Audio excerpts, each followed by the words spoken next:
কেউ যদি চায় তার রিজিক বাড়ুক, কেউ যদি চায় তার হায়াত বাড়ুক, তাহলে সে আত্মীয় স্বজনের সাথে সুসম্পর্ক বজায় রাখবে, রক্ত সম্পর্কীয় বন্ধনগুলো মজবুত করবে। কারণ বুখারী বর্ণিত হাদিসে নবী সাল্লাল্লাহু আলাইহি ওয়াসাল্লাম বলেছেন, মান সাল্লাহু আন ইউসাতা লাহু ফি রিজকিহি আও ইউনসা লাহু ফি আথারিহি ফালিয়াসিল রাহিমা।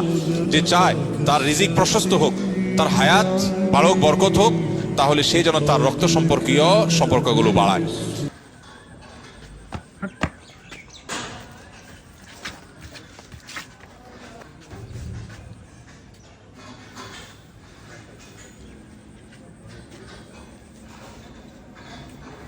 টাকা ওলা কই করে দিবে